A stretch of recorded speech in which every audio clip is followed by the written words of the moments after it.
Bumi ini sangat luas, terdiri dari daratan dan lautan yang membentang tak terkira. Pastinya masih ada di sana tempat-tempat yang masih misterius dan bahkan belum pernah terpecahkan tentang keberadaannya.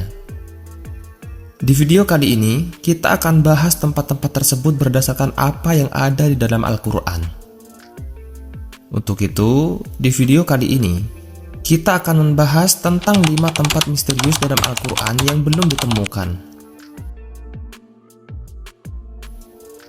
Assalamualaikum warahmatullahi wabarakatuh. Saudaraku seiman yang dirahmati Allah Subhanahu wa Ta'ala, semoga kita selalu dalam keadaan sehat walafiat. Amin ya rabbal alamin. Bumi kita memiliki luas sekitar 500 juta kilometer persegi. 70%-nya adalah lautan, luas daratannya hanya sekitar 149 juta kilometer. Menurut para peneliti, manusia telah 90% menjelajahi daratan, sedangkan lautan hanya sekitar 57,8% saja. Itu berarti masih ada tempat-tempat yang masih belum terjamah oleh manusia.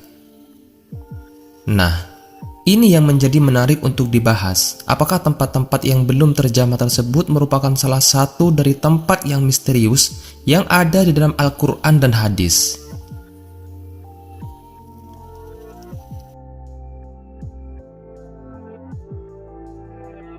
Banyak dari teman-teman yang sudah mengetahui tentang Dajjal.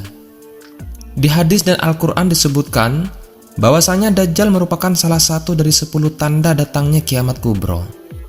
Jika Dajjal telah muncul, maka dunia saat itu telah diambang kehancuran besar. Dia dipenjarakan Allah Subhanahu wa Ta'ala di suatu pulau misterius dan dijaga oleh seekor hewan yang bisa berbicara yang bernama Al-Jassasa. Ada hadis Nabi Shallallahu Alaihi Wasallam yang mengungkapkan tentang pulau ini. Namun Nabi Shallallahu Alaihi Wasallam tidak merincikan secara jelas lokasi persisnya berada di mana. Hanya saja Rasulullah menunjukkan arahnya Dajjal akan keluar dari perkampungan Yahudi Asbahan. Bersamanya ada 70.000 orang Yahudi. Dan hadis yang diriwayatkan Anas radhiyallahu anhu, Dajjal akan keluar dari bumi di arah timur yang dinamakan dengan Khurasan. Hadis yang diriwayatkan Abu Bakar Asy-Siddiq radhiyallahu anhu artinya secara pasti bahwasanya tempat munculnya Dajjal adalah dari sebelah timur dan tak jauh dari daerah yang bernama Khurasan. Maka di manakah sekarang Khurasan itu berada? Kalau sekarang Khurasan itu terletak di negara Iran sebelah timur, sekarang nama Khurasan dijadikan sebuah nama provinsi di sana.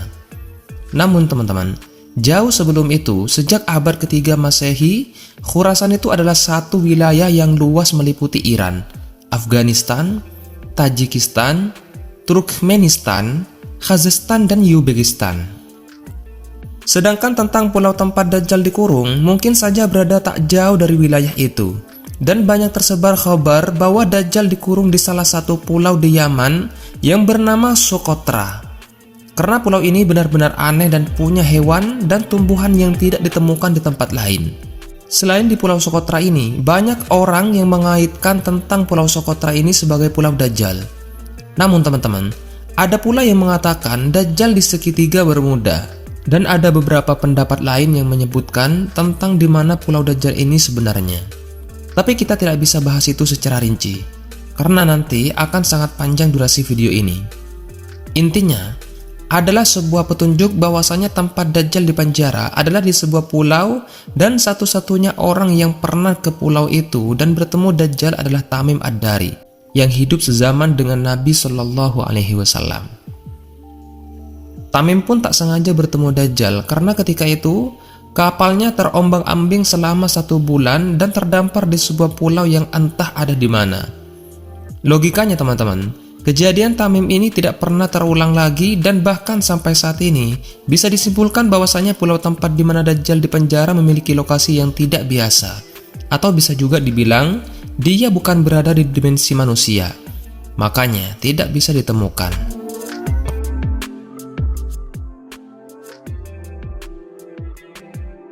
Teman-temanku yang dimuliakan oleh Allah, Ainul Hayat merupakan sebuah telaga atau sebuah tempat yang memiliki mata air yang kalau airnya diminum, maka orang itu tidak akan mati sampai hari kiamat, kecuali dia memohon kepada Allah Subhanahu wa Ta'ala untuk dimatikan. Kisah tentang tempat Ainul Hayat ini berhubungan erat dengan dua tokoh besar, yaitu Raja Zulkarnain dan penasehatnya, yaitu Nabi Allah Khidir alaihissalam. Ada sebuah riwayat dari As-Salabi dari Imam Ali. Suatu hari Raja Zulkarnain bertanya kepada malaikat tentang bagaimana ibadahnya malaikat kepada Allah Sang Pencipta. Kemudian malaikat pun memberitahu kepada Zulkarnain bahwasanya ada malaikat yang sejak dia diciptakan, dia selalu sujud dan tak pernah mengangkat kepalanya untuk selamanya, karena dia tidak mau menyia-nyiakan waktu untuk selalu beribadah kepada Tuhannya. Maka Zulkarnain yang mendengar penuturan dari malaikat itu, dia menjadi tertarik, sebab Zulkarnain ingin hidup abadi, supaya dia bisa lebih lama beribadah kepada Allah Subhanahu wa Ta'ala.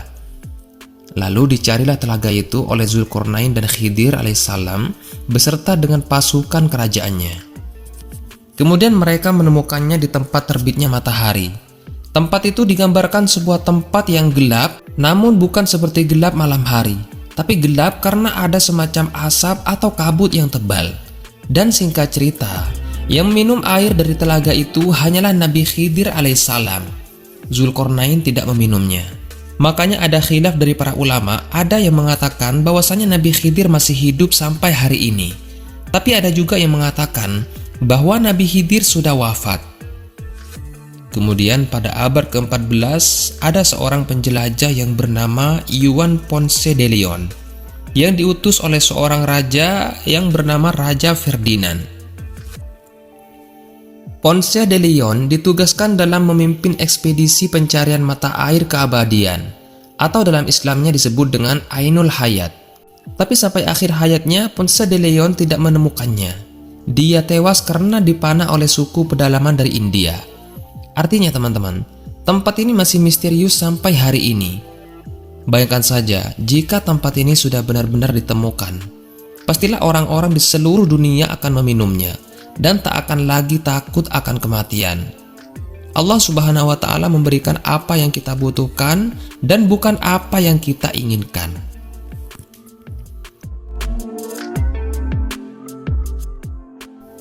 Saudaraku seiman yang dimuliakan oleh Allah, tembok ini ternukil di dalam Al-Quran surat Al-Kahfi dan beberapa hadis sahih lainnya. Singkatnya, tembok besi yang dibuat oleh Raja Zulkarnain ini berfungsi untuk mengurung dua kabilah perusak, yaitu Ya'juj dan Ma'juj. Tembok ini akan runtuh ketika dunia diambang kiamat dan kaum yang di dalamnya akan melakukan pengerusakan di seluruh dunia. Jumlah kaum ini sangat banyak. Diriwayatkan kalau ada satu manusia, berarti jumlah Ya'juj dan Ma'jujnya ada 999. Menurut survei pada tahun 2021, penduduk bumi ada 7.888 miliar. Artinya, jumlah Ya'juj dan Ma'jujnya adalah 7.888 miliar dikali dengan 999. Pastinya itu jumlah yang luar biasa banyak. Nah, sekarang kita bayangkan teman-teman, kalau mereka semua keluar, pasti bumi ini akan padat dan berdesak-desakan. Dan logikanya, di mana lokasi lubang mereka ini kalau jumlahnya saja begitu besar? Dan mustahil kalau itu hanya ada di sebuah pulau. Untuk jumlah sebanyak itu dibutuhkan minimal sebuah benua yang sangat luas. Dan jawaban yang paling masuk akal adalah tembok Zulkarnain bisa saja ada di dimensi lain, atau memang sengaja Allah Subhanahu wa Ta'ala tutupi atau dibedakan dengan dunia manusia.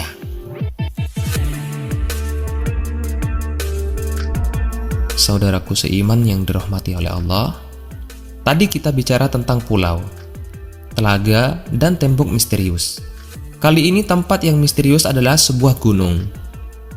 Kisahnya pernah disabdakan oleh Nabi Muhammad SAW ketika sahabat beliau yang bernama Abdullah ibnu Salam tengah bertanya kepada Nabi SAW, "Ya Rasulullah, dengan apa bumi ini bisa tenang?"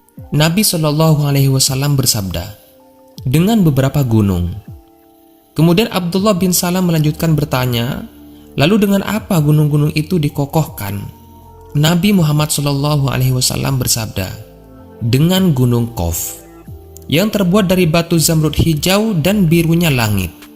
Dan para ahli tafsir mengatakan bahwasanya gunung Qaf merupakan induk semua gunung yang ada di dunia ini. Ada beberapa pendapat mengenai keberadaan gunung Qaf ini. Raja Zulkarnain pernah naik ke gunung ini, dan mengenai letaknya ada di antara Yordania dan Arab Saudi. Namun, ada juga berpendapat lain mengatakan letaknya ada di daerah Yaman. Selain itu, ada yang menyebut bahwa gunung Qaf ini berada di suatu daerah sebelum Persia, dekat tembok Ya'juj dan Ma'juj. Gunung Qaf dihuni oleh para rijalul gaib dari waliullah yang berjumlah 70 orang karena menjauhkan diri dari duniawi. Di sisi lain, ada pula yang mengatakan bahwa di dekat gunung gaib ini ada sebuah pulau yang bernama Al-Hadr, yaitu tempat bertemunya arus sungai dan laut. Pulau itu dihuni oleh sosok hamba Allah yang soleh yang dikenal dengan Nabi Khidir alaihissalam. Mengenai lokasi persisnya ada di mana, sampai saat ini pun masih menjadi misteri yang belum terpecahkan atau tidak akan terpecahkan.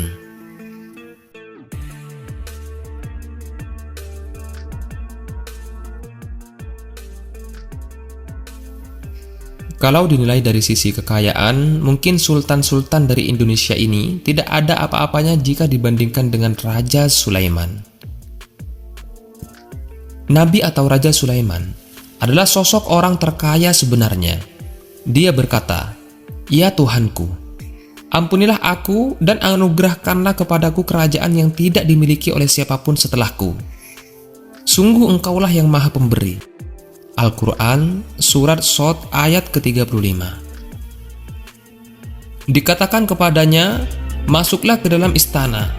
Maka tatkala dia melihat lantai istana itu, dikiranya kolam air yang besar dan disingkapkannya kedua betisnya. Lalu berkatalah Sulaiman, "Sesungguhnya ia adalah istana licin terbuat dari kaca." Berkatalah Balqis, "Ya Tuhanku, sesungguhnya aku telah berbuat zalim terhadap diriku, dan aku berserah diri bersama Sulaiman kepada Allah, Tuhan semesta alam." Al-Quran, Surat An-Naml ayat ke-44. Saking luar biasanya bentuk dari istana ini, sampai-sampai ternukil di dalam Al-Quran. Menurut beberapa para ahli sejarah, istana megah Sulaiman dibangun oleh manusia dan bangsa jin. Makanya, istana dari Nabi Sulaiman ini istimewa. Tidak bisa jika dibandingkan dengan bangunan-bangunan modern seperti sekarang ini. Istana Nabi Sulaiman disebut dengan Solomon Temple atau Kuil Sulaiman. Hal ini sesuai dengan literatur bangsa Yahudi. Istana Nabi Sulaiman alaihissalam sekarang sudah tidak ada lagi alias sudah runtuh. Yang tersisa hanyalah tembok sebelah barat dari bagian kuil.